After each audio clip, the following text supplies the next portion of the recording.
Good morning students. अब हम पढ़ेंगे चैप्टर ग्रेविटेशन। ग्रेविटेशन मतलब गुरुत्वाकर्षण। अब आपको मैं एक चीज़ बता देता हूँ कि ये जो गुरुत्वाकर्षण बताऊंगा, जिसमें ये सारे फॉर्मूले बताए मैंने, ये फॉर्मूला आप याद कर लो। इस फॉर्मूले से बाहर आपको क्वेश्चन नहीं आएगा, थ्योरेटिकल हो कुछ भी हो। मैं अब इसको डिटेल करूंगा, फिर आपको पता चलेगा कि थ्योरेटिकल कौन क्वेश्चन क्या बनता है और मतलब ये ऑब्जेक्टिव क्वेश्चन कैसे बनेगा, थ्योरेटिकल कैसे बनेगा, ये आपको पता चल जाएगा। आप बिल्कुल भी टेंशन नहीं लो।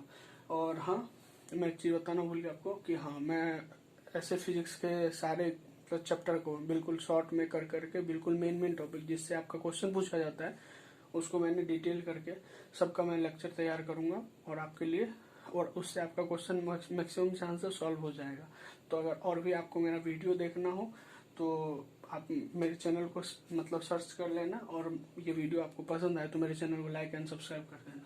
तो ग्रेविटेशन जैसे आया, ग्रेविटेशन जैसे ही आता है तो सबसे पहले हमको नाम आता है न्यूटन साहब। न्यूटन साहब का नाम आता है। न्यूटन साहब का क्या कहना था, आप सुने हो एप्पल गिरा था, एप्पल गिरा तो वो सोचने लगा कि जमीन पे ही क्यों गिरा। तो एप्पल एक बॉडी है और अर्थ एक बॉडी है, तो इन दोनों के बीच में एक इंटरेक्शन है जो कि जिसके कारण कि वो नीचे ही गिरा।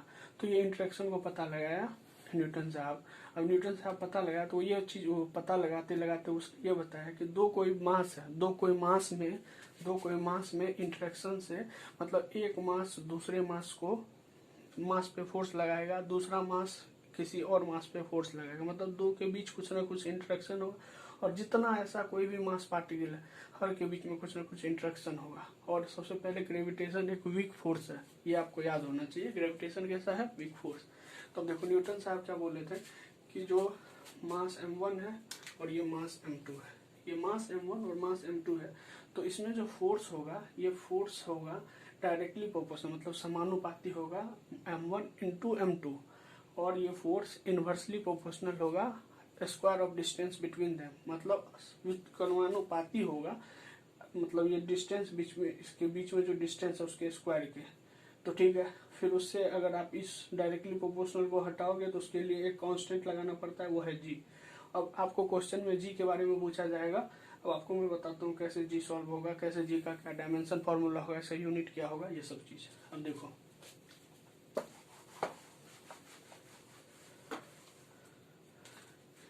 एफ इक्वल टू, मुझे फॉर्मूला मिल चुका है क्या, जी m1 m2 upon R square, आप ये जानते हो। अब देखो आप मुझे इसमें जी फाइंड करना है। जी फाइंड करना है तो जी को मैं क्या लिखूं, F R square m1 m2 लिख सकता हूँ मैं, ठीक है। अब आप चीज देखो, एफ को, फोर्स को आपने पढ़ा होगा, एफ को m इंटू ए, मास इंटू त्वरण एक्सेलरेशन। मास तो किस में होता है, केजी, और ये त्वरण किस में होता है, मीटर सेकेंड स्क्वायर बटा सेकेंड स्क्वायर, ये होता है। तो हम ऐसा करते हैं, इसके जगह मास की जगह लिखते हैं केजी, ठीक है, केजी आर स्क्वायर, पहले तो ये मीटर पर सेकेंड स्क्वायर, ये तो मुझे फोर्स का आ गया। अब इसका लिखते हैं, इसका क्या होगा, मीटर स्क्वायर लिख दिए। अब मास का केजी इंटू केजी, इस मास का केजी, इस मास का केजी, दोनों केजी हो गया। अब केजी हुआ तो एक केजी, केजी काट दो, यहाँ देखो क्या मिला, मीटर क्यूब, ठीक है। एक तो केजी था तो केजी के इनवर्स में, केजी के इनवर्स में मीटर, उसके बाद अब क्या बचा, सेकेंड भी नीचे में है, बटे में है, तो इस पे भी, सेकेंड पे भी क्या हुआ, -2। तो अब आप देखोगे तो इसका अगर हम डायमेंशन फॉर्मूला लिखे, डायमेंशन फॉर्मूला जिसको क्या बोलते हैं, वीमा जिसको बोलते हैं, अगर वो लिखे तो आपको आएगा, हमको लिखना है एम क्या है, एल क्या है, टी क्या है, इसको वीमा बोलते हैं। अब इसको केजी देखो, केजी कितना है, -1 दे दिए, लेंथ कितना है 3, और टी कितना है टाइम -2, तो इसका वीमा हो गया ये, ठीक है। और अगर आपको इसका कोई यूनिट बोल दे, ऐसा यूनिट, तो देखो आपको क्या आ रहा है, हाँ, मीटर क्यूब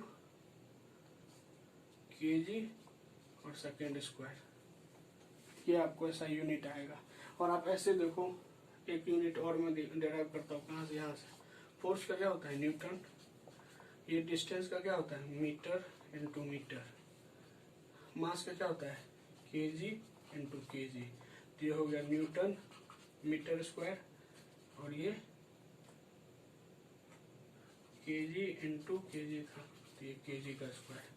देखो आपको ये जी का ये आ गया, जी का एसआई यूनिट क्या होगा, डायमेंशन फॉर्मूला क्या होगा, और दूसरा डायमेंशन फॉर्मूला ये भी इसका, ये एसआई यूनिट ये भी यूनिट है। तो ये तो मीटर क्यूब केजी सेकंड में है, ये न्यूटन मीटर में है। तो ठीक है, ये दोनों आप देख लेना कैसे कैसे मैंने सॉल्व किया। ठीक है,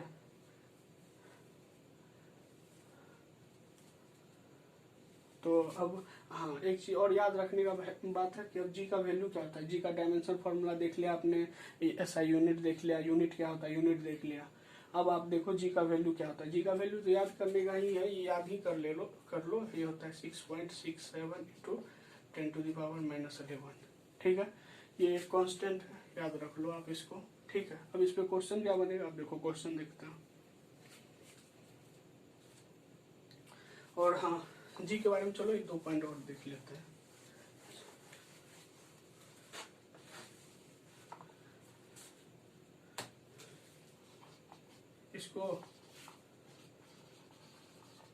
इसको जो टर्म दिया ये कैवेंडिश साइंटिस्ट ने दिया था। ठीक है, अब देखो आपको इसमें क्वेश्चन क्या पूछा जा सकता है।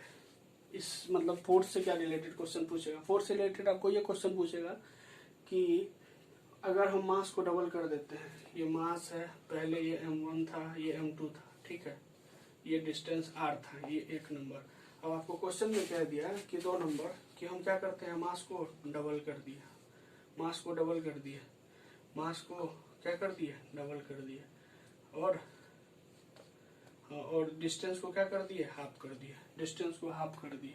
तो अब इन दोनों के फोर्स में क्या, ये तो हो गया ओल्ड फोर्स F ओल्ड, और ये हो गया F न्यू।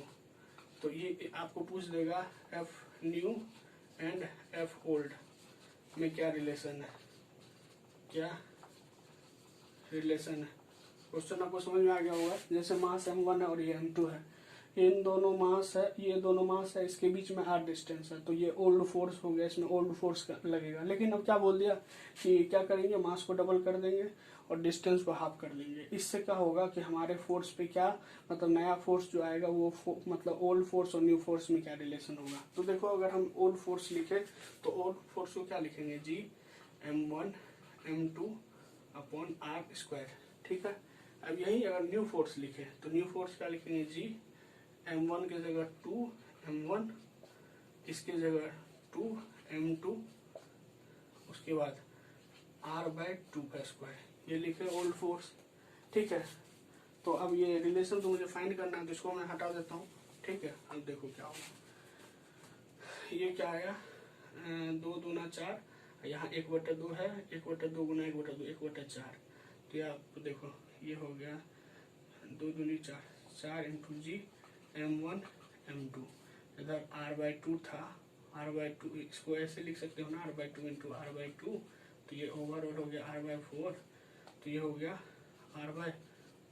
तो r/4 तो इसको लिखोगे 4 गुना 4 इंटू जी m1 m2 upon r square, ये r स्क्वायर। तो ये आप लिखोगे, ये हो गया आपको 16 जी m1 m2 r स्क्वायर, ये हो गया। और यही तो ओल्ड फोर्स है, तो ये तो था न्यू फोर्स, और ये हो गया F ओल्ड। तो F new equal to 16 old. ठीक है, अब देखो आपको क्वेश्चन में क्या फंसाएगा। आपको क्वेश्चन में पूछेगा कि हम जब पहले मतलब मास को डबल किए, डिस्टेंस को हाफ किए, तो मतलब पहले तो ये बताएगा कि मास m1 था, m2 था, डिस्टेंस उसके बीच में r था। अब उसी मास को क्या किए, डबल किए और डिस्टेंस को हाफ किए, तो अब न्यू फोर्स जो आया है वो फोर्स में क्या चेंज, इन दोनों में रिलेशन पूछेगा। तो एक क्वेश्चन ये पूछ सकता है कि ये फोर्स कि मतलब पहले से कितना गुना हुआ, 16 गुना हुआ। पहले 1 था तो बढ़ा कितना, 15 और बढ़ा, मतलब 16 जी, मतलब 16 टाइम्स बढ़ा, मतलब पहले 1 टाइम्स था, अब उसको 16 टाइम्स, मतलब 16 टाइम्स तो कर दिए, कितना गुना हुआ, 16 गुना हुआ। लेकिन बढ़ा कितना, 15 टाइम्स बढ़ गया उसका, जितना था ना उसका 15 टाइम्स बढ़ गया, क्योंकि एक था, जैसे आप मान के जो 16, तो 1 गुना 16 करोगे तो 16 गुना तो हो गया। लेकिन अगर 16 पुराना है, पहले 1 था, तो बढ़ा कितना, 15। तो ठीक है, इसमें आपको 2 क्वेश्चन पूछेगा, दोनों आपको मैंने बता दिया। ठीक है, फोर्स से रिलेटेड यही क्वेश्चन आपको पूछेगा, फोर्स से रिलेटेड क्वेश्चन। और जी से मैंने आपको बता दिया कि क्या क्या है। ठीक है, जी के लिए मैंने क्या बताया, जी का एक तो वैल्यू याद रख लो और एक डायमेंशन फॉर्मूला, ये 2 चीज मैंने अभी बताया। इस दोनों पे क्या क्वेश्चन आएगा, क्वेश्चन मैंने आपको बता दिया कैसे कैसे रिलेशन होगा। ठीक है, बिल्कुल आसान, आप सोचते जाओ। ठीक है, चलो अब एक नया क्वेश्चन और है।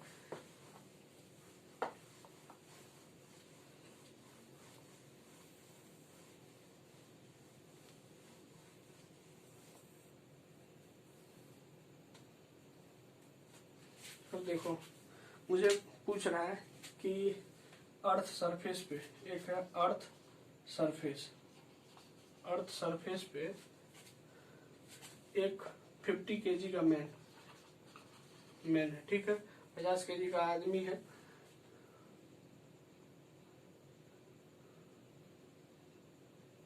अब ये पूछ रहा है कि इस पे कितना फोर्स लगेगा, फोर्स ग्रेविटेशनल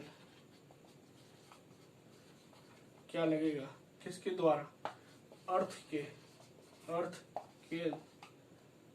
द्वारा अर्थ के द्वारा, जिसमें कि अर्थ का रेडियस, जिसको त्रिज्या बोलती है, त्रिज्या आपको दिया हुआ है 6 × 10⁻6, ये त्रिज्या दिया हुआ है।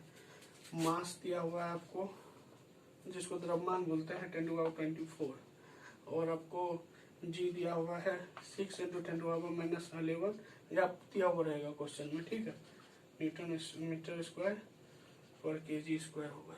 ठीक है, देखो आपको है कि एक अर्थ सरफेस पे एक आदमी खड़ा है और उस पे पृथ्वी, मतलब अर्थ के कारण ग्रेविटेशनल फोर्स लग रहा है, गुरुत्वाकर्षण, पृथ्वी के कारण उस पे गुरुत्वाकर्षण बल लग रहा है। तो पृथ्वी का त्रिज्या दिया हुआ है, त्रिज्या क्या है 6 × 10⁻6, मास दिया हुआ है 6 × 10⁻24, मतलब जी दिया हुआ है 6 × 10⁻11। तो ये 3 चीज मुझे दिया हुआ है, तो ये 3 चीज दिया हुआ है। तो आप देखो कि हम क्या लिखते हैं, हमको निकालना है इस पे फोर्स कितना, क्या निकालना है, ग्रेविटेशन फोर्स क्या है। तो ग्रेविटेशन फोर्स क्या लिखेंगे, F = G m1m2/r²। तो इसमें जी का वैल्यू क्या है, जी का वैल्यू आपको मैंने बताया है कि हाँ, जी का वैल्यू भी दिया हुआ है, जी का वैल्यू ये रहा ना। तो जी का वैल्यू है 6 × 10⁻11, मतलब दिया हुआ है क्वेश्चन में उसके अकॉर्डिंग, नहीं तो आप नहीं दिया हुआ रहेगा तब आप उसको मानोगे, लेकिन अगर दिया हुआ है तो इसको मानो। फिर मास क्या है आदमी का, 50 केजी। ठीक है, 50 केजी है मास। और अर्थ का मास क्या दिया हुआ है, 6 × 10⁻24, ये मास दिया हुआ है। और डिस्टेंस मेरा क्या है, r, 6 × 10⁻6, लेकिन इसका तो r का स्क्वायर है, तो एक बार 6 × 10⁻6। अब देखो 6 काट दो, 2 6 खत्म, 6 और 6 पावर 12 हुआ, 12 पावर ऊपर ले जाएंगे तो माइनस होगा, तो 12 पावर, तो आप इसको देखो, इसको काटो तो ये पावर -12 हो जाएगा। क्यों, क्योंकि 6 6 12 हुआ, 12 का पावर ऊपर जाएगा तो 10 to the, इसको 10 to the -12 लिखेंगे, और 10 to the, अब देखो 10 तो बेस हो गया कॉमन, अब 50 तो मेरा अलग हो ही चुका है, 50 अलग हो गया। अब ये 10 था, 10 पे 11 और 12 कितना हो गया, माइनस माइनस वाला जुड़ेगा, ये 23 और ये +24, तो आपको आ गया 50 × 10 500 न्यूटन। ये आपसे पूछेगा कि मतलब क्या फोर्स लगा, फोर्स का वैल्यू क्या होगा, मास दिया, सब चीज दिया है, तो आप देख लो कैसे आपको क्वेश्चन में देगा। ये तो आपको वो दिया। अब आपसे पूछेगा कि जी और मतलब कैपिटल जी और स्मॉल जी में क्या अंतर है। देखो अब आपसे पूछेगा कैपिटल जी एंड स्मॉल जी में क्या डिफरेंस है। तो एक डिफरेंस तो ये देखो, ये तो क्या है, कांस्टेंट है, कांस्टेंट है, कौन सा कांस्टेंट है, ग्रेविटेशनल कांस्टेंट, ग्रेविटेशनल कांस्टेंट, अरे गुरुत्वाकर्षण का कांस्टेंट है ये। और आप ये जानते हो इसका वैल्यू फिक्स है, ये 6.67 इंटू 10⁻⁻11 ये फिक्स है। लेकिन इसको तो हम ये बोलते हैं ग्रेविटेशनल एक्सेलरेशन, ग्रेविटेशनल एक्सेलरेशन, इसको क्या बोलते हैं हम? ग्रेविटेशनल एक्सेलरेशन, ग्रेविटेशनल एक्सेलरेशन बोलते हैं। और आपको ये चीज मैं बता दूं, इसका वैल्यू चेंजेज, वैल्यू चेंज क्यों होता है? वैल्यू चेंज जैसे जैसे अगर हम कुछ हाइट पे जाते हैं तो जी का इफेक्ट होता है, कुछ गहराई पे जाते हैं तो जी अलग होता है। लेकिन अगर ये जी जो है कांस्टेंट, ये ग्रेविटेशनल कांस्टेंट, ये हमेशा फिक्स रहेगा। ठीक है, ये दोनों चीज हो गया। अब जी और जी में क्या संबंध है, रिलेशन है, उस रिलेशन को देखते हैं। जी एंड स्मॉल जी में रिलेशन, रिलेशन क्या है? तो आप एक फॉर्मूला आपको मैंने ये लिखा है, ये देखो, याद कर लो इसको।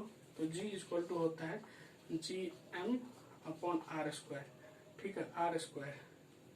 ठीक है, तो ये इस दोनों में रिलेशन है। ठीक है, और ये कब रिलेशन है? जब हम कोई मतलब अर्थ है, अर्थ पे किसी बॉडी को फेंके, ऊपर फेंके तो ये मास अर्थ का होगा, जिस बॉडी को फेंके उसका मास नहीं होगा। तो इस नोट से हमको ये भी समझ में आता है कि अगर हम कोई भी बॉडी को फेंके, कोई ऑब्जेक्ट को फेंके हैं तो जी उसके मास पे डिपेंड नहीं करेगा, उसके मास पे डिपेंड नहीं करेगा। ठीक है, क्यों? क्योंकि ये मास ऑफ अर्थ है, बड़ा बॉडी अर्थ है, अर्थ पे मतलब हम कोई बॉडी को फेंक रहे हैं, कोई बॉडी को फेंक रहे हैं तो उसका मास कुछ भी है वो कोई मैटर नहीं करता। क्योंकि आप सुने होंगे इसीलिए कि आप एक पत्थर को गिराओ और एक कागज को गिराओ, दोनों एक ही टाइम में अर्थ के सरफेस पे आता है। क्यों आता है? क्योंकि दोनों में मतलब इसमें जो है जी का मास मतलब जी ग्रेविटेशनल एक्सेलरेशन लगने से कोई मतलब नहीं है, क्योंकि उस पर कोई मास का कोई इफेक्ट आ ही नहीं रहा है। जैसे हम डाल दिए, एक ट्रक गिरा रहे हैं, एक साइकिल गिरा रहे हैं, छत पे से गिरा रहे हैं, दोनों एक साथ ही गिरेगा। क्योंकि ट्रक का मास, साइकिल का मास पे तो डिपेंड करता है। ये मास तो अर्थ का लगता है, इसमें ये अर्थ का मास है। ठीक है, तो अब ये चीज इसमें याद रखना। अब आपको इससे रिलेटेड क्या क्वेश्चन आता है कि जी में चेंज करेंगे तो और क्या चीज होगा। आप देखो, आप कोई भी बॉडी को फेंक रहे हो, अगर आप एक मास को कांस्टेंट रख रहे हो, अर्थ को रख रहे हो, अर्थ का मास कांस्टेंट रखोगे, जी को चेंज करोगे, इसका क्या मतलब है? इसका ये मतलब है कि ग्रेविटेशन चेंज आपको देखना है। तो आप परसेंटेज चेंज देखोगे, परसेंटेज चेंज इन जी, तो जी में देखोगे तो ये तो कांस्टेंट है, इसका कोई मीनिंग नहीं है। इसको आपने कांस्टेंट कर दिया, क्योंकि अर्थ को आपने एक फिक्स मान लिया तो ये कांस्टेंट हो गया। तो अब आर पे पावर क्या होगा? ये आर नीचे था, इसको ऊपर लाए तो माइनस हो गया पावर, इसीलिए परसेंटेज डेल्टा जी अगर लिखे तो इसको लिखेंगे -2 delta R, -2 into delta R. ठीक है, अब देखो इसको क्या लिखते हैं। अगर मैं इसको फॉर्मूला बनाऊं, percentage change in G, delta को हम चेंज लिखते हैं। अब देखो कैसे, अब इसमें मैं ये लिख सकता हूँ इसको, पावर ऑफ आर पे क्या पावर था? आर पे -2 पावर था, तो ये -2 into percentage change in are. ये एक फॉर्मूला हो गया। आपको क्यों आया, कहाँ से आया? इसी चीज से आया। और आपको एक चीज मैंने बता दिया, क्या बताया? कोई ऑब्जेक्ट फेंके तो जी मतलब उसके मास पे डिपेंड नहीं करता। इसीलिए हम कोई साइकिल गिरा दे और कोई ट्रक एक साथ ऊपर से गिरा दे तो दोनों एक साथ टाइम पे गिरेगा। तो ये चीज ध्यान रख लेना। उसके बाद ये फॉर्मूला, और इस फॉर्मूला पे एक क्वेश्चन मैं आपको करवा देता हूँ, आपको बदला। हाँ, अब अगर आपको इस चेंज में वृद्धि मतलब गेन होगा, गेन या तो वृद्धि हुआ तो उसके लिए पॉजिटिव साइन, नेगेटिव है तो लॉस या कमी, याद रखना। अब आपको मैं क्वेश्चन कराता हूँ कैसे होगा।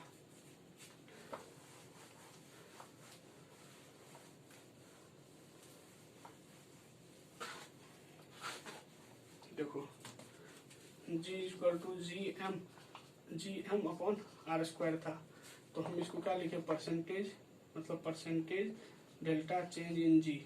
तो ये क्या आया? मतलब power of R into percentage change in R. R में क्या चेंज? अब आपको क्वेश्चन में देगा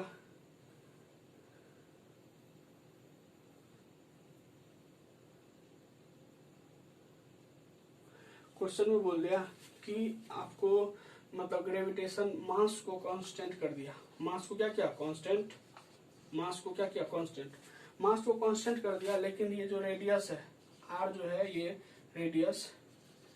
रेडियस में 2% की वृद्धि कर दिया, वृद्धि।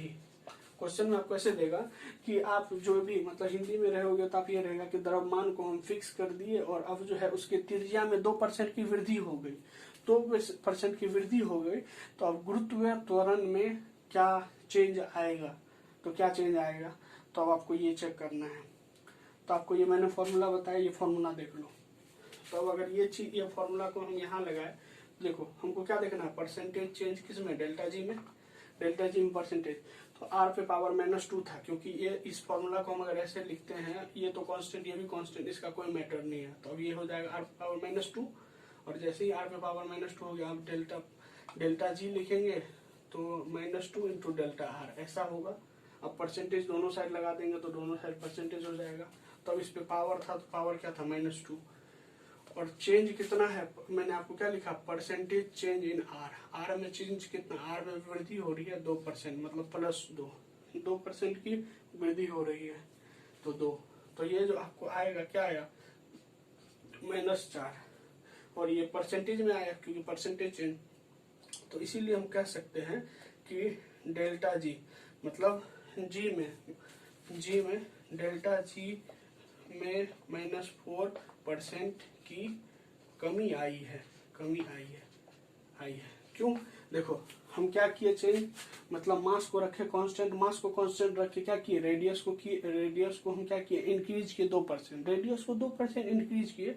तब गुरुत्वाकर्षण त्वरण जो है मतलब ग्रेविटेशनल एक्सेलरेशन, उस पर क्या इफेक्ट आया वो देखना है। तो हम उसके लिए एक फार्मूला निकाले, उस फार्मूला भी अप्लाई किए, तो ये आ गया। आपको क्वेश्चन में इसी तरह देगा, इससे ज्यादा हार्ड कुछ नहीं देगा, बस पैटर्न देख लो कैसे सॉल्व करते हैं, आप नोट करते जाना, ठीक है। ये तो हो गया मतलब इससे। अब देखो, अब इसके बाद एक नया टॉपिक देखते हैं, जी में क्या चेंज होता है। अब देख लेते हैं जी में चेंज, देखो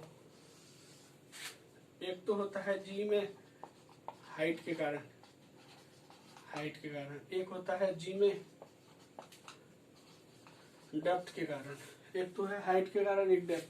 हाइट मतलब इसको तो ऊंचाई, और ये मतलब गहराई। अब आपको इसके लिए एक फॉर्मूला याद करना पड़ेगा, G=gm r+h²। ये फॉर्मूला रामबाण है। इसमें भी इसमें G1 - d/r, ये फॉर्मूला याद करना पड़ेगा। अब ये तो रेडियस जिसको कि त्रिज्या बोलते हो, त्रिज्या, ये क्या है डेप्थ, ये क्या है हाइट, ठीक है। तो आपको एक चीज मैं इस फॉर्मूला से आपको मैं बताता हूँ। जैसे आप देखो किसी हाइट पे जाओगे तो उसका जी पे क्या इफेक्ट आएगा, हाइट का, ये है रिलेशन। और अगर जी है, आप किसी गहराई में जा रहे हो, उसका इफेक्ट के जी डैश है, ये दोनों जी डैश, क्योंकि आप जब हाइट पे जाओगे तो जी में चेंज आएगा। तो क्या इफेक्ट होगा वो देखना है। अच्छा एक चीज आप बताओ मुझे, ये देखने से आपको नहीं लग रहा है जैसे जैसे आप हाइट पे बढ़ोगे तो ये इंक्रीज होगा, ये टोटल इंक्रीज होगा। आप टोटल सपोज दैट 10/5 था, और अब ये हो गया है चेंज होकर 10/6, तो 5 दूना इसका वैल्यू क्या आ रहा है 2, 6 का, इसका 2 से कम आ रहा है, 2 से कम। इसका मतलब अगर हम ये हाइट को इंक्रीज कर रहे हैं तो ये टोटल वैल्यू इंक्रीज, जैसे यहाँ 5 था यहाँ से 6 हुआ, उसी तरह अगर हम h को बढ़ा रहे हैं ये टोटल वैल्यू इंक्रीज होगा, इसका मतलब ये डिक्रीज होगा। तो इसका मतलब ये कह सकते हैं नोट में, अगर हम हाइट पे जाते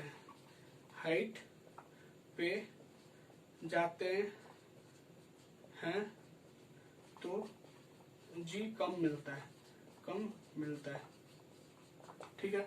आपको क्या मिला कि अगर हम हाइट पे चलते हैं, हाइट पे चलते हैं तो हमको क्या होता है, ये टोटल वैल्यू बढ़ता है, ये टोटल वैल्यू तो इसका स्क्वायर वैल्यू और बढ़ेगा। और कोई चीज बड़ा हम भाग देंगे, जैसे पहले 5 से डिवाइड कर रहे थे, अब 6 से डिवाइड कर रहे हैं, 5 से 10 में डिवाइड कर रहे थे तो 2 टाइम्स, अब 6 से कर रहे हैं 2 से कम, तो इसका मतलब वैल्यू घटते जाता है। जैसे ही हम बड़ा चीज से डिवाइड करते हैं तो वैल्यू कम होता है। उसी तरह हम कुछ हाइट पे गए, हाइट पे जाएंगे तो उससे क्या होगा कि जी का वैल्यू डिक्रीज होगा।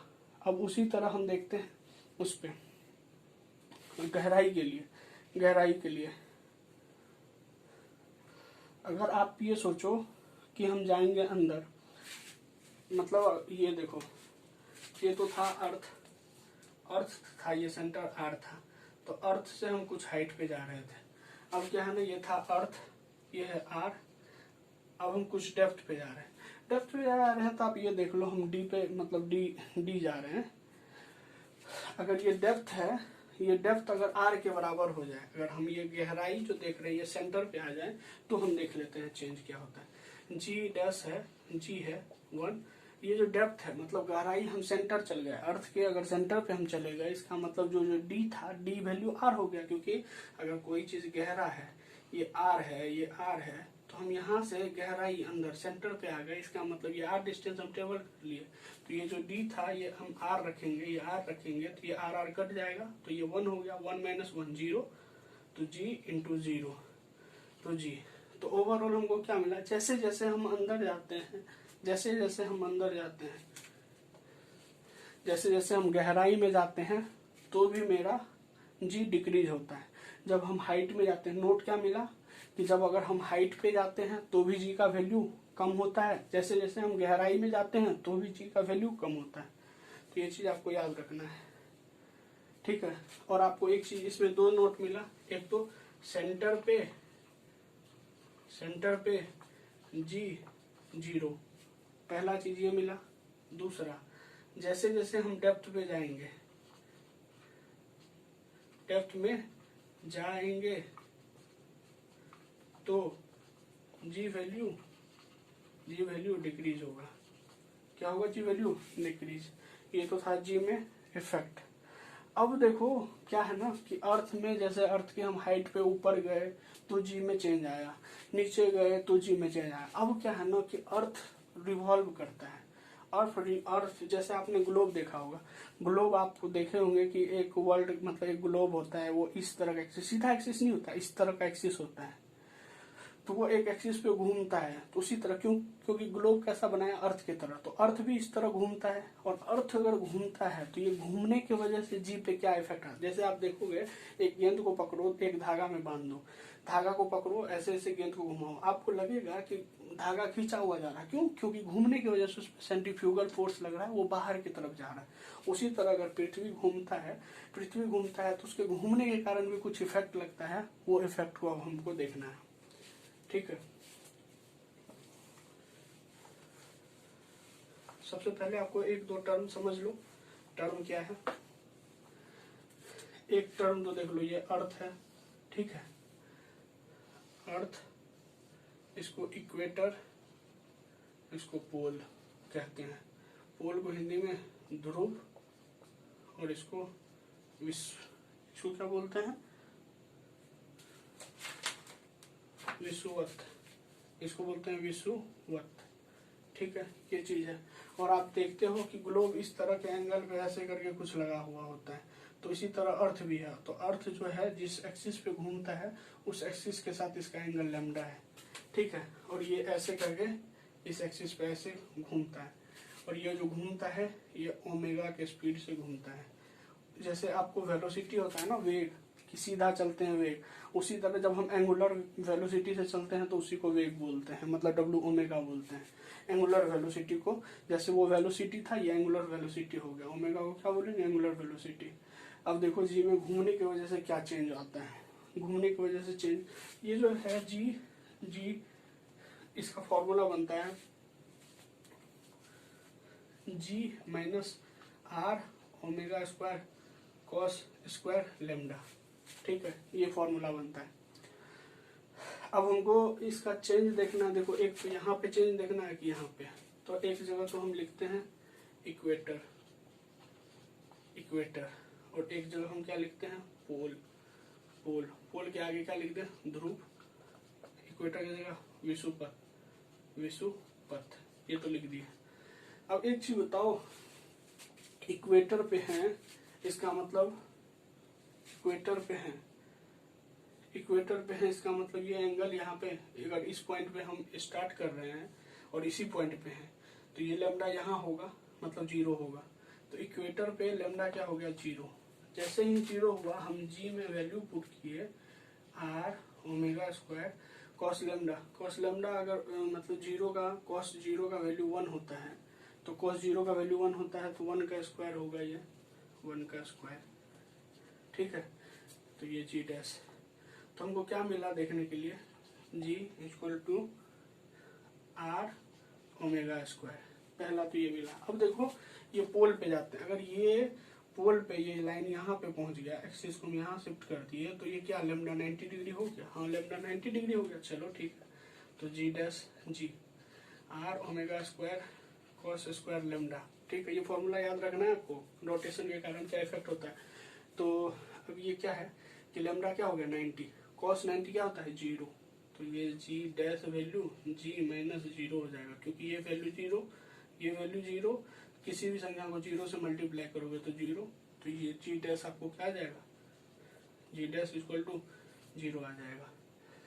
अब इस चीज पे आपको क्वेश्चन देखो क्या पूछेगा आपसे, क्वेश्चन यहाँ से शुरू होता है कि कैसे कैसे क्या होगा, क्यों होगा। अब देखो सबसे पहले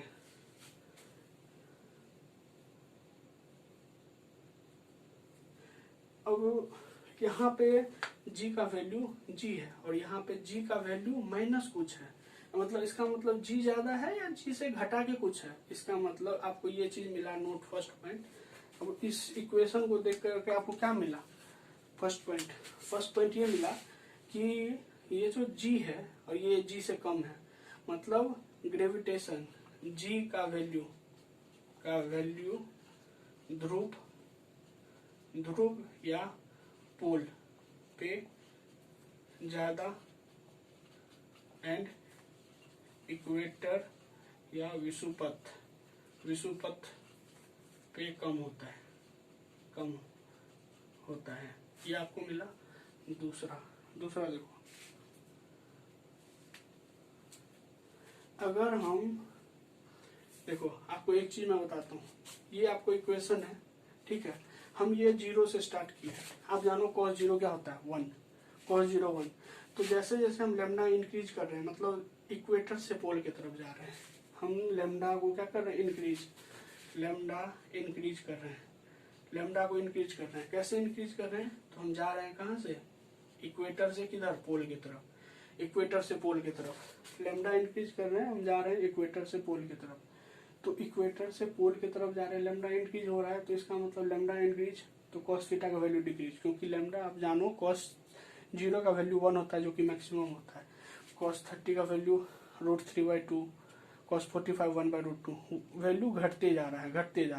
तो जैसे जैसे थीटा बढ़ता है तो वैल्यू घटता है। तो उसी तरह हम अगर इक्वेटर से पोल जा रहे हैं तो थीटा तो इंक्रीज हो रहा है, लेकिन ये वैल्यू डिक्रीज होगा, ये वैल्यू डिक्रीज होगा, तो ओवरऑल ये वैल्यू इंक्रीज हो जाएगा। तो ये वैल्यू इंक्रीज होगा, तो इसका क्या मीनिंग है कि हम इक्वेटर से पोल जाते हैं तो जी का वैल्यू इंक्रीज हो जाता है। अब इसको देखो, मैं एक बार फिर से लैंग्वेज में बोलता हूँ कि हम विषुवत से जब हम ध्रुव की तरफ जाते हैं, विषुवत से जब हम ध्रुव की तरफ जाते हैं तो हमको कोण तो बढ़ते जाता है, इसीलिए हम कॉस स्क्वायर का वैल्यू कम हो जाता है। तो कॉस स्क्वायर का वैल्यू कम होगा तो टोटल वैल्यू कम होगा, और जी में से कम को घटाएंगे तो ये वैल्यू बढ़ जाएगा, इसका मतलब ये है कि ओवरऑल जी का वैल्यू बढ़ गया। अब जस्ट इसका जस्ट उल्टा, अगर लैम्डा डिक्रीज मतलब ये एंगल डिक्रीज मतलब पोल से कहाँ जा रहे हैं, पोल से हम जा रहे हैं इक्वेटर की तरफ, पोल से इक्वेटर, तो ये लैम्डा डिक्रीज तो कॉस थीटा का वैल्यू इंक्रीज, ये वैल्यू इंक्रीज, ये अगर वैल्यू इंक्रीज होगा तो ये टोटल वैल्यू इंक्रीज होगा, और ये टोटल इंक्रीज हुआ तो ये वैल्यू डिक्रीज। तो इसका मतलब क्या होगा, जी का वैल्यू डिक्रीज होगा। 3 पॉइंट आपको मिला, ठीक है। बाकी और मैं लिखता हूँ, आप इस चीज को समझ गए, नहीं समझे तो एक बार फिर से सुना दे। देखो ये पोल था, इसमें रिलेशन मतलब मोशन के कारण, घूमने के कारण ये चीज का इफेक्ट आता है। ये चीज का इफेक्ट आता है तो हम इक्वेटर से, जैसे ये जो मतलब एंगल होता है ये लैम्डा होता है, अगर हम इक्वेटर से पोल की तरफ गए तो लैम्डा इंक्रीज हो रहा है। लैम्डा जैसे इंक्रीज हुआ तो लैम्डा आप जानते हो कॉस का वैल्यू इंक्रीज होते होते मतलब थीटा जब इंक्रीज होता है तो वैल्यू घटता है, क्योंकि 0 पे 1 मैक्सिमम, फिर कम होते जाता है। तो हम जब थीटा बढ़ा रहे हैं तो कॉस थीटा का वैल्यू कम तो ये टोटल कम तो जी में से कम माइनस करेंगे तो जी का वैल्यू बढ़ेगा ना। और उसी तरह तो जी वही चीज मैंने यहाँ लिखा है कि, और जैसे यहाँ पे ध्रुव थे, ध्रुव पे जी था, अब हम इक्वेटर पे आए तो जी माइनस कुछ हो गया, पहले जी है अब जी माइनस कुछ है, इसका मतलब ये बड़ा है तो ध्रुव पे ज्यादा होता है, ध्रुव से हम नीचे आते हैं तो ये घटता है। और हम अगर बोलते हैं विषुवत से अगर ध्रुव की तरफ जाते हैं तो बढ़ता है। यही 3 चीज को लिखें, आप इसको समझो। अब इसके आगे मैं बताता हूँ, ठीक है। चलो ये तो मेन इक्वेशन है, अब बताता हूँ मैं, इसको रब कर देता हूँ।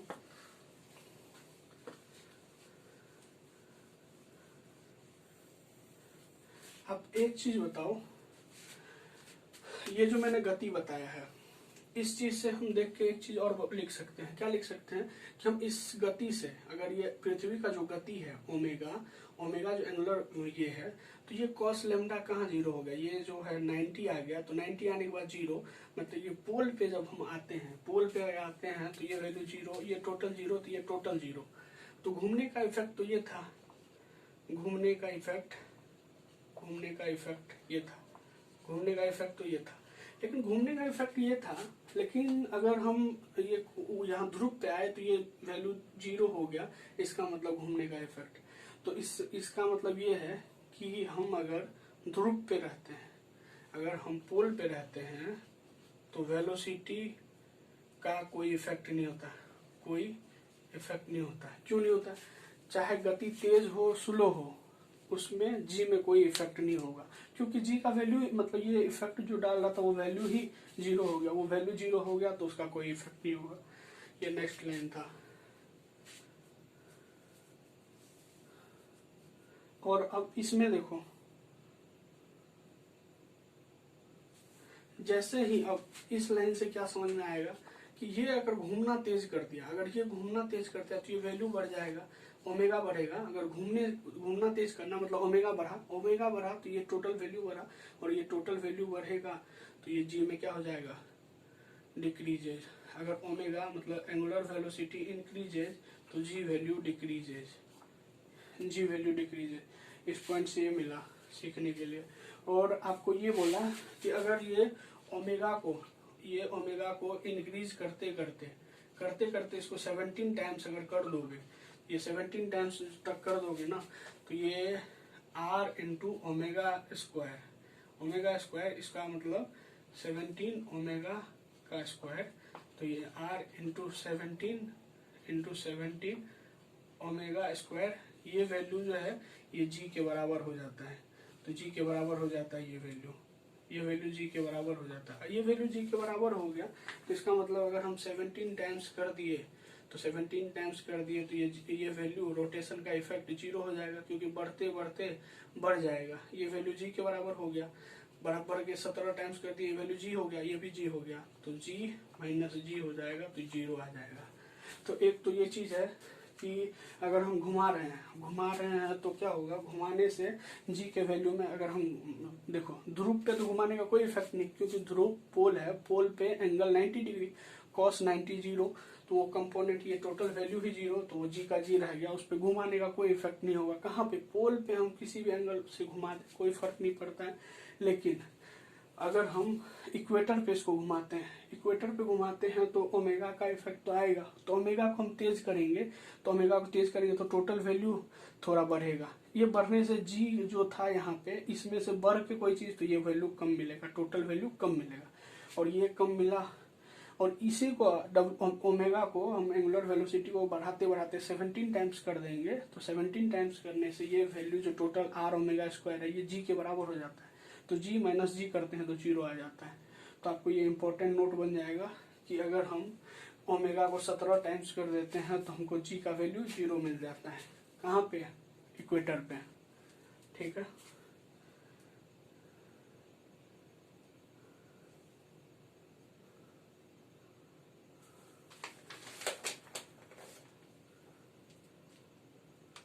और अब एक चीज इसी पॉइंट से एक चीज और मैं समझा देता हूँ आपको कि अब अगर इस पहले तो बढ़ाने का इफेक्ट देखिए, अगर इस ओमेगा को हम कम कर दे, इस ओमेगा को कम कर दे तो ये टोटल वैल्यू कम होगा, ये टोटल कम होगा तो ये वैल्यू बढ़ जाएगा। इसका मतलब अगर हम मतलब इक्वेटर पे अगर हम ओमेगा को कम करें, इक्वेटर पे अगर हम ओमेगा को कम करें, उससे जी का वैल्यू बढ़ जाता है। तो ये आपका ऑब्जेक्टिव जितने टाइप का बनेगा मैंने आपको सारा समझा दिया कि कैसे कैसे ऑब्जेक्टिव होगा, आप समझ लेना। मैं इसका पीडीएफ भी डाल दूंगा, आप पीडीएफ देख लेना, ठीक है, आपको टेंशन नहीं होगा कि कैसे कैसे क्या चीज़ है। तो ये तो हो गया वो। अब चलो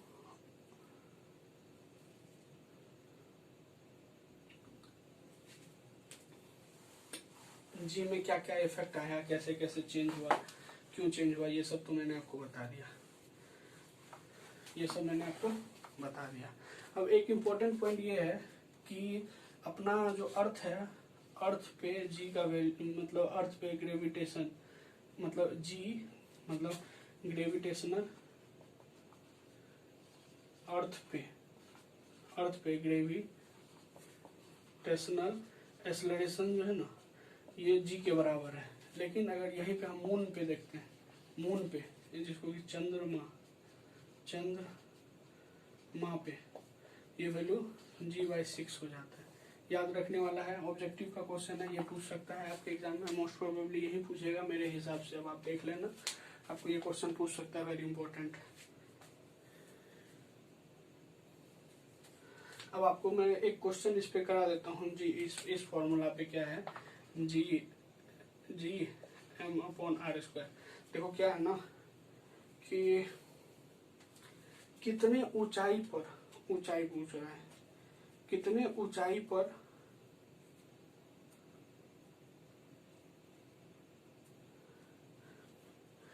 अब क्वेश्चन में ये है, देखो क्वेश्चन क्या है, क्वेश्चन है कि कितने ऊंचाई पर जी का वैल्यू g/4 हो जाएगा। जी इसको गुरुत्वाकर्षण बोलते हैं। तो अब हमको पूछा कितने ऊंचाई पे ये हो जाएगा, जिसमें आर रेडियस जिसको कहते हैं, त्रिज्या ये हमको 6400 किलोमीटर दिया हुआ है। ठीक है, 6400 किलोमीटर दिया हुआ है। तो अच्छा एक चीज देखो, जी का फॉर्मूला हम आपको बताए थे कि हाइट पे जब चलता है, कितने ऊंचाई का बात हो रहा है हाइट पे, तो हाइट के लिए इसको मैंने बताया GM/r+h का स्क्वायर फॉर्मूला बताया हम। तो h का स्क्वायर मैंने फॉर्मूला बताया है, और एक फॉर्मूला एक नॉर्मल के लिए बताया है G=GM/r²। ये तो हो गया इक्वेशन 1 और ये मानो इक्वेशन 2। ठीक है, इक्वेशन 2। लेकिन जब हाइट पे है तो ये कितना हो रहा है g/4। ठीक है, g/4। तो अब हम ऐसा करते हैं, इसको डिवाइड कर देते हैं, डिवाइड इक्वेशन 1/2, तो ये g है तो g/4 इक्वेशन 1/2, g/4, और इधर था GM/r², इधर था GM/r+h का स्क्वायर। तो ये तो हो गया, अगर इसको देखोगे तो आ गया 4/1, और इधर GM कट गया, अब आ गया r+h का स्क्वायर/r², ये आ गया। तो आप ये देखो, इसको ये लिख सकते हो 4r² r+h का स्क्वायर। ठीक है, अब इस स्क्वायर घटाओगे तो ये आएगा 4r का रूट स्क्वायर r+h। तो 4r का रूट करोगे r+h तो ये आपको आएगा 2r आएगा =r+h। इसीलिए H equal to 2r minus R, ये आर आएगा, आर और एच बराबर, और आर हमको दिया हुआ है 6400 किलोमीटर। तो आर फाइंड करना था, कैसे फाइंड करना था देख लो, ठीक है। फॉर्मूला लगा दिया और कुछ नहीं है, इक्वेशन 1 बनाए, इक्वेशन 2 बनाए, इक्वेशन 1 को इक्वेशन 2 से डिवाइड किए, ये देखो g/4, ये gm/r², ये gm/r प्लस एच स्क्वायर, ये 4/1, ये देखो, ठीक है। इस तरह करके हम किए, ये था नेक्स्ट। अब आपको मैं एक क्वेश्चन और करवा देता हूँ।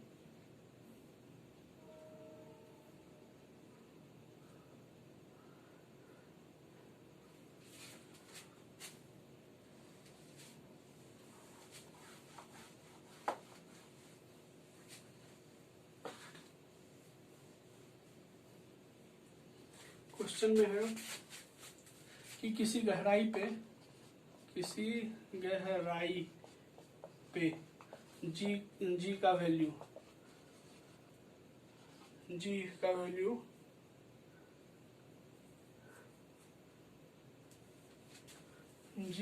क्या हो जाता है, किसी गहराई पे जी का वैल्यू हाफ हो जाता है, ठीक है। तो गहराई फाइंड करें, गहराई निकाले, गहराई क्या होगा। तो देखो गहराई निकालना है, तो गहराई वाला formula G 1 minus D by R, ये क्या बोला, जी/2 हो गया, ये जी/2 हो गया, तो ये जी हो गया 1 minus D by R, G से जी काट दो, 1/2 है, 1/2 equal to 1 minus D by R, ये माइनस में है इस साइड, इसको ले आओ प्लस में, ये हो गया डी बाई आर, ये 1 तो यही है, ये प्लस में है इस साइड लाओ माइनस में, ठीक है, डी बाई आर, एक में से आधा गया, आधा, ठीक है, आधा। तो अब मुझे क्या निकालना था, गहराई, डी को गहराई कहते हैं, तो क्या आ गया r/2, और r मेरा 6400 है, तो 3200, ठीक है। गहराई निकालने के लिए आपको इसे ही क्वेश्चन देगा कि कितने, मतलब अगर जी का वैल्यू g/2 हो गया है तो कितना गहराई में होगा, ये आपको हो गया।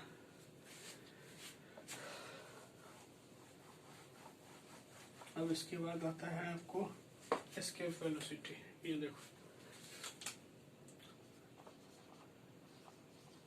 एस्केप वेलोसिटी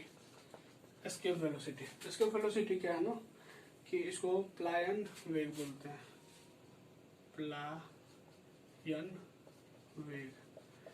ये एस्केप वेलोसिटी क्या है ना, कि अगर आप इस वेलोसिटी से कोई भी चीज को फेंक दोगे ना ऊपर, तो वो जिंदगी में कभी वापस नहीं आएगा।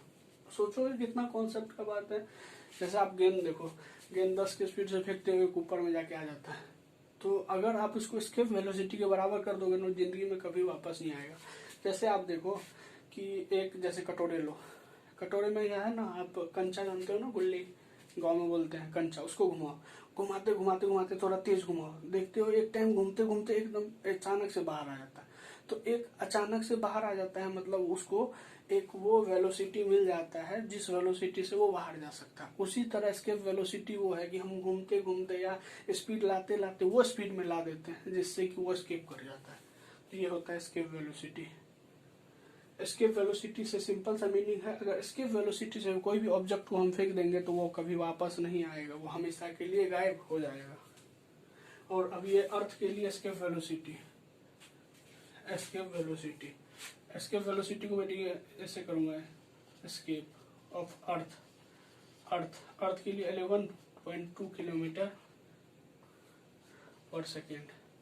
यही एस्केप ऑफ मून पे कितना है, 2.35 किलोमीटर पर सेकेंड। अब एक चीज और आपको मैं मतलब ऐसे जनरल चीज बता देता हूँ, क्या है कि अब देखो एक चीज देखो कि आप सुने हो कि चंद्रमा पे जो है, चंद्रमा पे मतलब वायुमंडल नहीं है, मतलब सराउंडिंग नहीं है। क्यों नहीं है?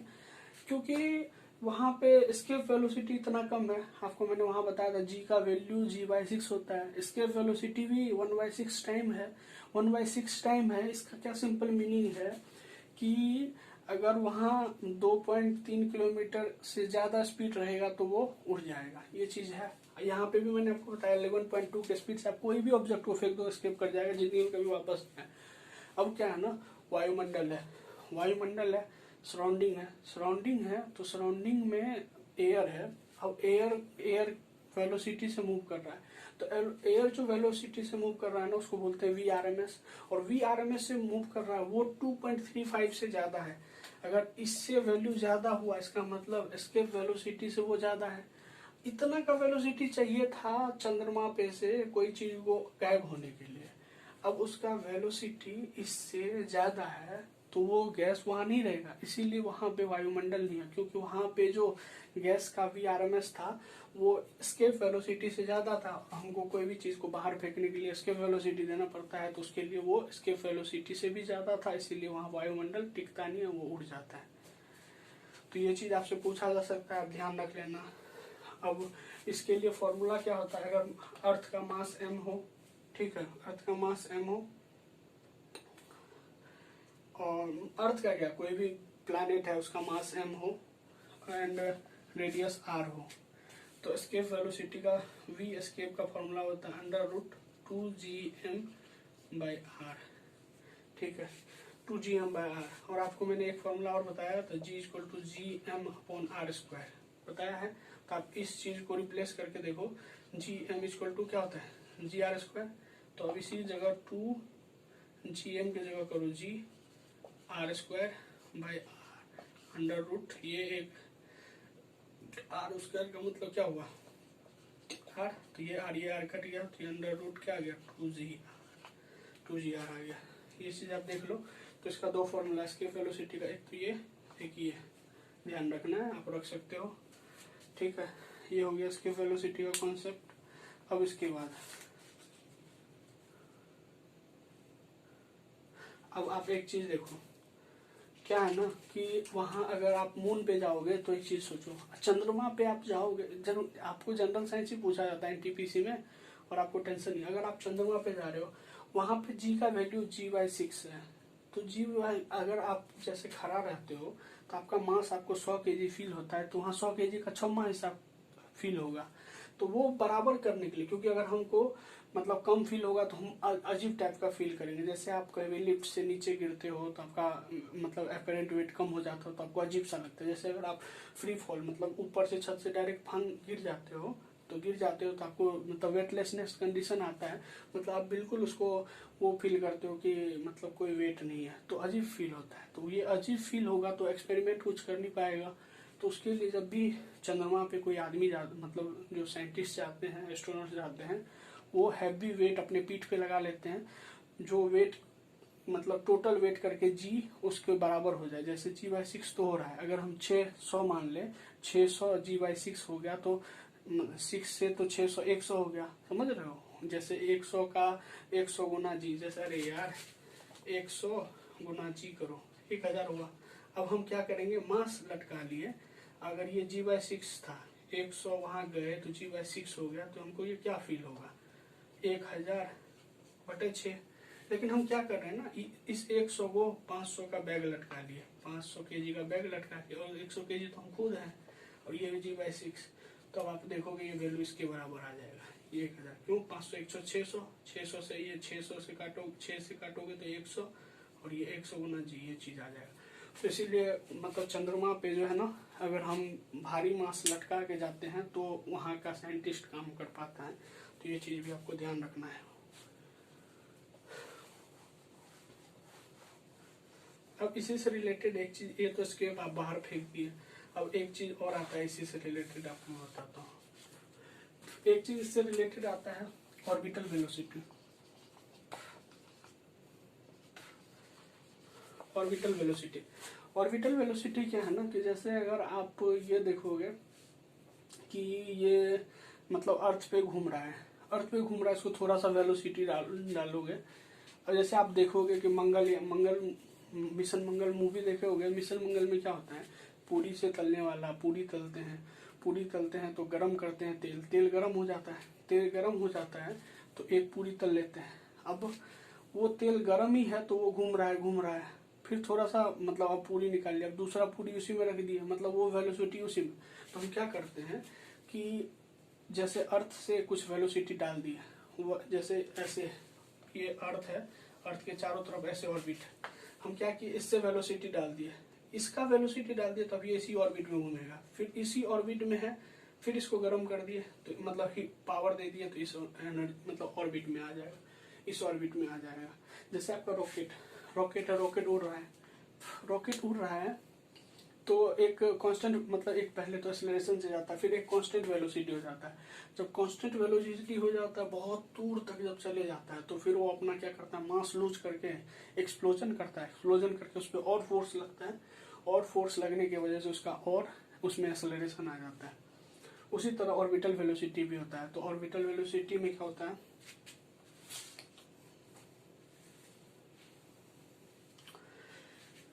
अर्थ के चारों तरफ कोई ऑर्बिट है, उसमें कोई प्लैनेट मतलब घूम रहा है, तो वो उसके ऑर्बिट में किस वेलोसिटी से घूमेगा, उसी वेलोसिटी को ऑर्बिटल वेलोसिटी बोलते हैं। और इसका फॉर्मूला आता है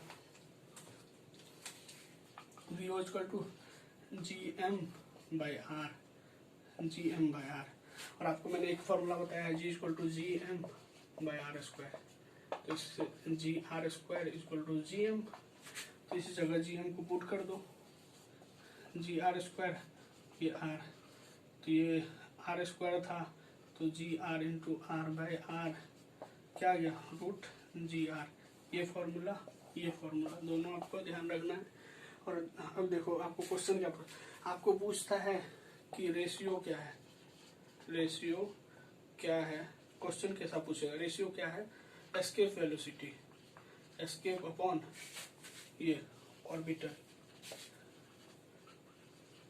आप देखो एस्केप वेलोसिटी होता है √2gm/r, तो ये होता है gm/r, तो ये होता है। तो अब ये देखोगे रूट तो यही रखो 2gm/r, अब ये रूट के अंदर gm, ये सब रूट के अंदर है, कट गया बचा क्या √2 बटा में नहीं कुछ तो 1, तो हमको यहाँ क्या था v escape upon v orbital, तो इसीलिए हमको v एस्केप, ये देखो ये यहाँ पे ये ऊपर जाएगा, तो ये आ गया √2 टाइम्स v ऑर्बिटल।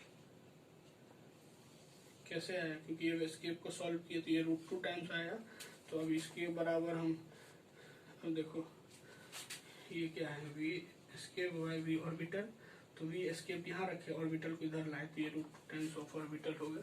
ये क्वेश्चन आपसे पूछेगा, यही था ऑर्बिटल में, यही पूछेगा, ठीक है। अब उसके बाद अब मैं आपको बताता हूँ,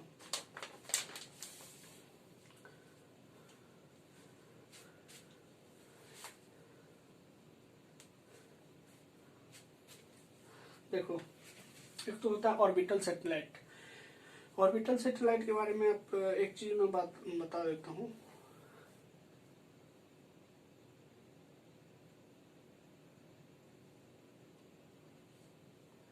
आठ छाके 48, 8 चौके 32,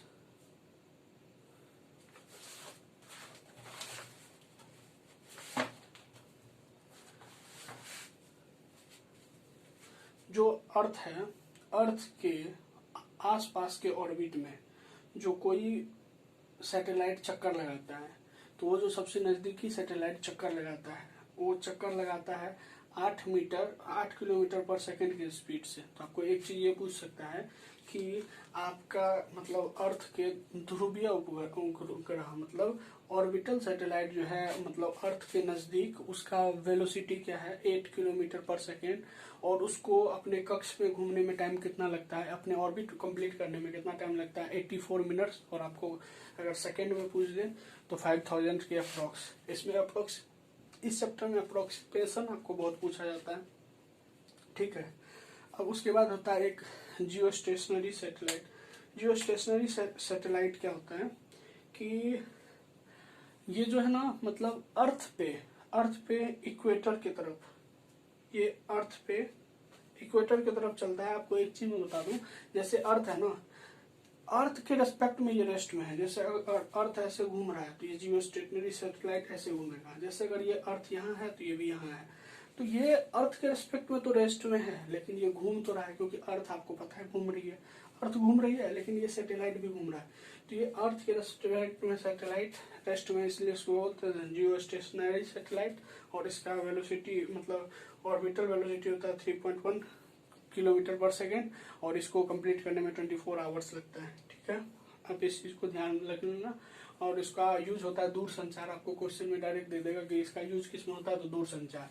जियो स्टेशनरी सैटेलाइट जो होता है किस चीज के लिए, अगर हमको दूसरे देश का कोई चीज सब मतलब वो करना है तो वो हम अपने चीज को नोटिस कर सकते हैं कि हाँ मेरा सिटी में ये चल रहा है, वो चल रहा है, ऐसा ऐसा कोई ये वो, तो ये पूरा सैटेलाइट का काम होता है। और अर्थ के रेस्पेक्ट में वो रेस्ट में, इसलिए जियो स्टेशनरी, स्टेशनरी मतलब रेस्ट होता है। ठीक है, ये आपको जियो स्टेशनरी हो गया। अब उसके बाद प्लैनेट के नियम क्या होते हैं। अब लास्ट टॉपिक आ गया इसका कि हमको कैसे, इसका रूल क्या है। देखो रूल क्या है, 3 रूल है प्लैनेट का।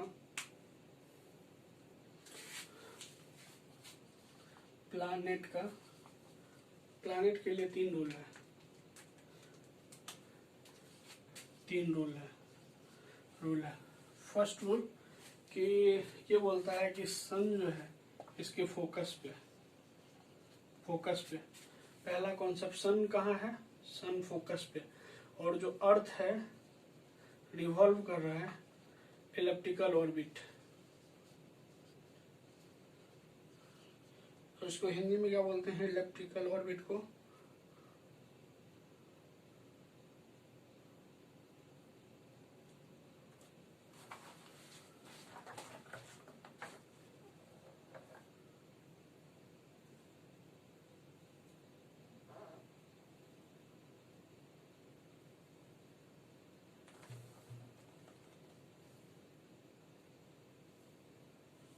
इसको बोलते हैं दीर्घवृत्ताकार, इसको बोलते हैं दीर्घवृत्ताकार। देखो इसमें क्या है ना कि मतलब एक साइंटिस्ट थे, साइंटिस्ट का नाम क्या है, कॉपरनिकस ने कहा कि अर्थ जो है, अर्थ के चारों तरफ जितने भी प्लैनेट हैं वो रिवॉल्व करते हैं अर्थ के चारों तरफ।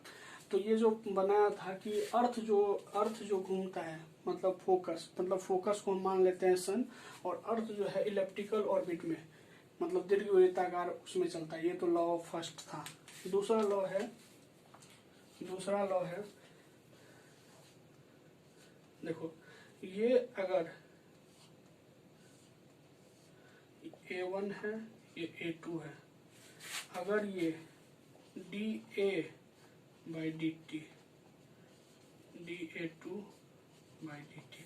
देखो, अगर A2 कवर करने में टाइम लगा हमको T1, A2 में टाइम लगा T2 मान लो T2, और A1 में टाइम लगा T1। अगर ये एरिया कवर करने में हमको टाइम लगा T2 और ये एरिया कवर में हमको लगा टाइम T2, तो अगर ये टाइम T1 और T2 बराबर है, इसका ये मीनिंग है कि ये एरिया भी बराबर होगा। ओवरऑल कहने का ये मतलब है कि अगर हम इक्वल एरिया स्वेप करते हैं इक्वल टाइम में, अगर मेरा टाइम T1 है और ये टाइम T2 है, टाइम T1 और टाइम T2 बराबर है, तो एरिया जो कवर हुआ था इसके द्वारा और एरिया जो कवर हुआ था उसके द्वारा, ये दोनों एरिया भी बराबर होगा। इसको वाइस वर्सा भी बोल सकते हैं। अगर एरिया सेम है, इसका मतलब वो जितना देर में एरिया कवर हुआ है तो उतना देर में वो एरिया भी कवर हुआ होगा। तो इसका अगर टाइम A1 एरिया है, उसका A2 एरिया है, इसका टाइम कुछ भी है तो इसका मतलब टाइम इक्वल होगा। A1 A2 इक्वल तो टाइम भी इक्वल, और T1 T2 इक्वल तो एरिया भी इक्वल।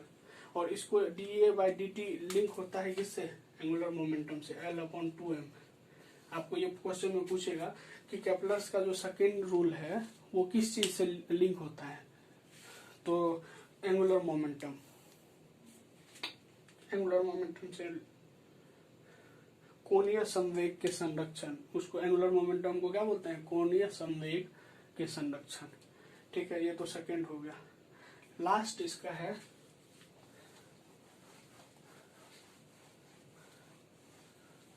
थर्ड, एक इसका है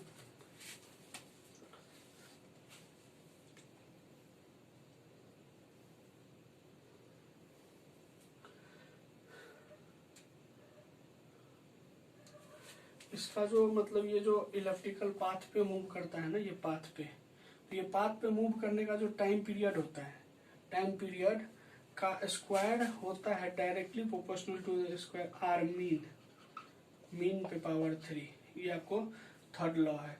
ये आर मीन होता है, ये टोटल डिस्टेंस आर मीन हो जाता है। आपको ये इसको तो आप मैक्सिमम मिनिमम छोड़ो, आप इतना चीज नहीं पूछेगा आपको बस रिलेशन पूछेगा कि केपलर्स के थर्ड लॉ में क्या रिलेशन है। हम ये बोलेंगे कि जो परिक्रमण काल है, ये इसका घूमने का जो काल है, मतलब टाइम पीरियड है परिक्रमण का, वो समानुपाती होते हैं किसके, मेन रेडियस मतलब माध्य दूरी के क्यूब के। ठीक है, ये आपका पूरा ग्रेविटेशन चैप्टर था, आप देख लेना। इससे बाहर आपका क्वेश्चन नहीं होगा, इसके अंदर में ही सारा क्वेश्चन हो जाएगा। और आपको अगर मेरा सब चीज़ पसंद आया हो, वीडियो पसंद आया हो, तो आप मेरे चैनल को प्लीज़ लाइक एंड सब्सक्राइब कर देना और अपने दोस्तों में भी शेयर करना। मैं बिल्कुल बेसिक से पढ़ाता हूँ, बिल्कुल आराम से पढ़ाऊँगा और हम मतलब आपको समझाऊंगा। इसमें जो मुझे गलती मिलेगा आपको, तो आप मुझे बताना, मैं उसको सुधार करूँगा। अभी मैंने स्टार्टअप ही किया है, तो देखना, आप मुझे सपोर्ट करना, उसके लिए थैंक यू। ठीक है, अब आपको मैं मिलूंगा नेक्स्ट वीडियो में। नेक्स्ट वीडियो में जो भी बनाऊंगा मैं आपको, मतलब आप लाइक कर लेना, सब्सक्राइब कर लेना, फिर आपको पता चल जाएगा। ठीक है, थैंक यू।